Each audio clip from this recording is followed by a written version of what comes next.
नमस्कार दोस्तों, ये video editorial compilation for mains का पार्ट है। आप प्लेलिस्ट में जाके एडिटोरियल की वीडियोस पेपर वाइज और टॉपिक वाइज देख सकते हो।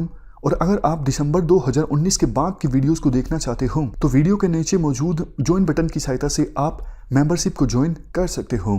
चलिए डिस्कशन स्टार्ट करते हैं। आप जीएस पेपर 3 के इस टॉपिक से इवन जीएस पेपर 1 से भी आर्टिकल को रिलेट कर सकते हो। ये आर्टिकल लिखा गया है जे हर्षा के द्वारा। क्या कंटेस्ट है?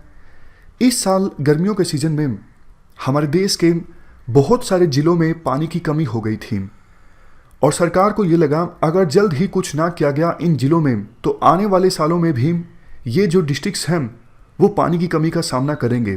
तो सरकार ने एक कैंपेन लॉन्च किया, जल शक्ति अभियान।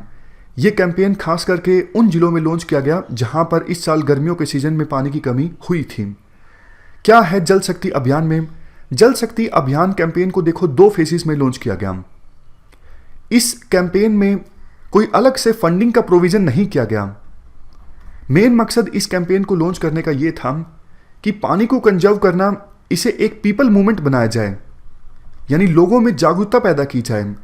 तो इस कैंपेन में काफ़ी सारी चीज़ों पे फोकस किया गया, जैसे ज़्यादा से ज़्यादा पेड़ उगाए जाएं, बारिश के पानी को कंजर्व करने के लिए रेन हार्वेस्टिंग स्ट्रक्चर्स डेवलप किए जाएं, एक्वीफायर्स को फिर से रिचार्ज करने पर फोकस किया जाए, वाटर साइड डेवलपमेंट पर फोकस किया जाए। इसके अलावा मनरेगा स्कीम की सहायता से भी कुछ ऐसा काम किया जाए जिससे पानी कंजर्व हो।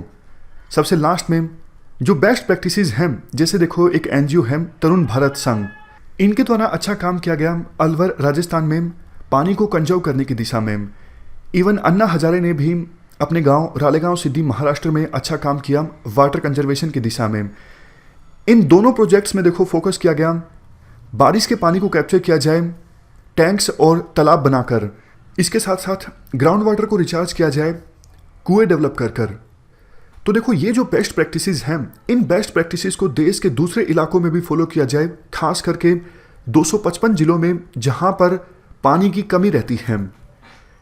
इस प्रकार से हमने जल शक्ति अभियान के बेसिक्स डिस्कस किए। जल शक्ति अभियान में फोकस किस चीज़ पर था? सेपरेट कोई फंडिंग का प्रावधान नहीं था, लेकिन मकसद था कि वाटर कंजर्वेशन को एक पीपल मूवमेंट बनाया जाए। अब देखो राइटर के द्वारा काफ़ी सारा क्रिटिसिज्म किया जाता है जल शक्ति अभियान का। राइटर काफ़ी सारे पॉइंट्स देकर ये कहना चाहते हैं कि इस अभियान में बहुत सारी कमियां हैं और इस अभियान से स्थिति में बदलाव नहीं आने वाला है। अगले साल भी उन जिलों में पानी की कमी देखने को मिलेगी।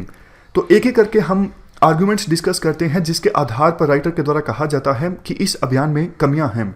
सबसे पहली बात देखो, जल शक्ति अभियान में ये बात बोली गई है कि मनरेगा स्कीम की सहायता से भी पानी कंजर्वेशन की दिशा में काम किया जाएगा, जबकि देखो मनरेगा में ऑलरेडी फंडिंग काफ़ी कम रहती है। तो कैसे ये इंश्योर किया जाएगा कि मनरेगा स्कीम की सहायता से वाटर कंजर्वेशन हो? दूसरा पॉइंट देखो, वाटर प्लानिंग होनी चाहिए हाइड्रोलॉजिकल यूनिट्स के आधार पर, रिवर बेसिन्स के आधार पर। रिवर बेसिन का क्या मतलब होता है? ये रिवर है मान लीजिए, इस रिवर के द्वारा और इसकी ट्रिब्यूटरीज के द्वारा कितने एरिया को सींचा जाएगा वो होगा इस रिवर का बेसिन एरिया। तो देखो वाटर की जो प्लानिंग होनी चाहिए वो रिवर बेसिन के आधार पर होनी चाहिए, लेकिन जल शक्ति अभियान में क्या किया गया है? वाटर प्लानिंग जो की गई है वो डिस्ट्रिक्ट्स के आधार पर की गई है। अब देखो पानी तो एडमिनिस्ट्रेटिव बाउंड्री नहीं समझता है, पानी ये नहीं जानता है कि दूसरे जिले की बाउंड्री स्टार्ट हो चुकी है। इवन देखो जमीन के नीचे पानी के जो एक्वीफायर्स होते हैं वो भी एडमिनिस्ट्रेटिव बाउंड्रीज के हिसाब से थोड़ी होते हैं। तो जल शक्ति अभियान का फोकस इस चीज पे होना चाहिए था कि वाटर प्लानिंग की जाए रिवर बेसिन के आधार पर, एक्वीफायर्स के आधार पर, लेकिन फोकस किया गया कि डिस्ट्रिक्ट लेवल पर वाटर प्लानिंग पर फोकस किया जाए। अब देखो हर जिला अलग अलग अपनी पॉलिसी लॉन्च करेगा वाटर कंजर्वेशन के लिए, तो फिर कैसे ये मैनेज हो पाएगा? कई सारी पॉलिसीज होंगी और रिवर बेसिन को ठीक से मैनेज नहीं किया जाएगा, मतलब वाटर की प्लानिंग अच्छे से नहीं होगी। इवन ग्राउंड वाटर का जो मैप होता है उसे भी रेयरली यूज किया जाता है, डेटा भी अवेलेबल नहीं है रिवर बेसिन वाइज कितना रेनफॉल होता है या फिर कितना रन ऑफ होता है, जिसके आधार पर एप्रोप्रिएट पॉलिसीज को लॉन्च किया जा सके। इवन एक छोटा सा एग्जांपल है, मान लीजिए 2 जिले हैं ए और बी, और नीचे जमीन का जो एक्वीफायर है वो इन दोनों जिलों के द्वारा शेयर किया जाता है। अब ए जिले ने अपनी पॉलिसी बनाई एक्वीफायर को रिचार्ज करने के लिए, बी ने भी अपनी अलग से पॉलिसी बनाई। किसी साल ए जिले में एक्वीफायर में पानी का जो लेवल है वो बढ़ जाता है। अब देखो ये भी तो हो सकता है ना, वो इस कोस्ट पे हुआ हो कि बी जिले के नीचे जो एक्वीफायर है वहां पर पानी का लेवल कम हो गया हो, मतलब ए जिले में एक्वीफायर में पानी का जो लेवल बढ़ा है वो इस कोस्ट पर भी तो हो सकता है कि बी जिले में एक्वीफायर में पानी का लेवल कम हुआ हो। तो पता कैसे लगेगा? तो आवश्यकता तो यही थी ना कि एक्वीफायर्स के आधार पर या फिर रिवर बेसिन के आधार पर आप ये कैंपेन लॉन्च करते। सिक्स्थ क्रिटिसिज्म इस कैंपेन का ये है, कई सारे डिपार्टमेंट्स इन्वॉल्व हैं इस कैंपेन में, लेकिन उनके बीच कोऑर्डिनेशन काफ़ी ज़्यादा खराब है। नेक्स्ट क्रिटिसिज्म, देखो कोई autonomous and knowledge intensive river organisation नहीं इन्वॉल्व है इस पूरे कैंपेन में ताकि इस कैंपेन को इफेक्टिवली इंप्लीमेंट किया जा सके। नेक्स्ट पॉइंट, देखो इस कैंपेन की जो वेबसाइट है, वेबसाइट पर बहुत सारा डेटा दिया हुआ है कि इस कैंपेन के अंतर्गत अभी तक इतने लोगों ने पार्टिसिपेट कर लिया है, इतने लाख पेड़ उगाए गए हैं, इतने lakh water harvesting structure develop किए गए हैं, लेकिन राइटर का ये कहना है, ये नहीं बताया गया है कि आउटकम किस प्रकार से इंप्रूव हुई है। अगर डेटा शो करना था तो इस प्रकार से करना चाहिए था ना कि ये 255 जिले हैं जहां पर वाटर का ओवर एक्सप्लॉयटेशन होता है। कैंपेन लॉन्च करने से पहले ये सिचुएशन थी और कैंपेन लॉन्च करने के बाद इस प्रकार से सिचुएशन इंप्रूव हुई है, लेकिन ऐसा कोई डेटा अवेलेबल नहीं है इस कैंपेन की वेबसाइट पर। नेक्स्ट पॉइंट, इवन देखो जो स्ट्रक्चर्स डेवलप किए गए हैं इस कैंपेन के अंदर, उन स्ट्रक्चर्स की क्वालिटी की बात भी नहीं की जाती।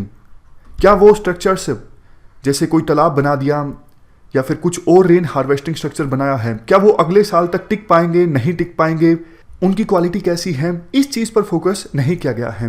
नेक्स्ट पॉइंट, देखो इस कैंपेन में फोकस इस बात पर किया गया है कि रूरल एरियाज में जो लोग रहते हैं उनको जागरूक किया जाए पानी को कंजर्व करने के लिए।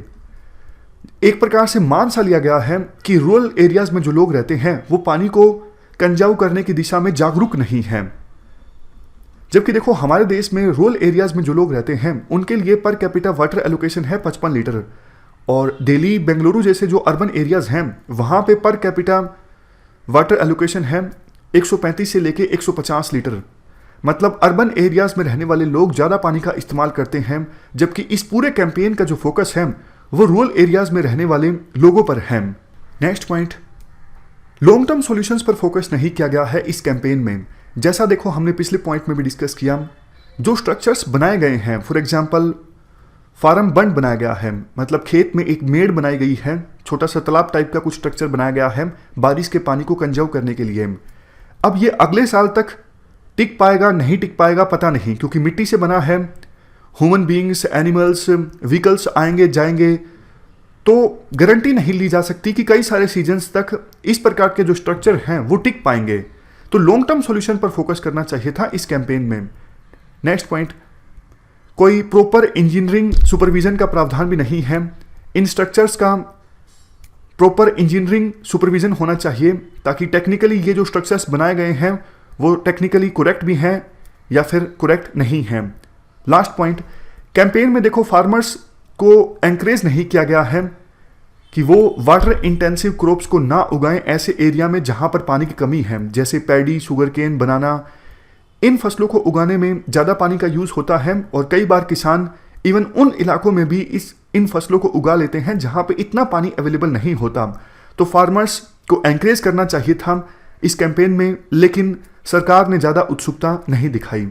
अंत में देखो ये कहा जाता है कि बहुत ज़्यादा एक्सपेक्टेशंस थी इस कैंपेन से, लगता था कि सरकार सीरियस हो गई है, लेकिन जिस प्रकार से इस कैंपेन को इम्प्लीमेंट किया गया है, लगता ये है अगले साल भी देश के बहुत से जिले जो हैं वो पानी की कमी का सामना करेंगे। इस डिस्कशन में फिलहाल इतना ही है। Thank you very much for discussion.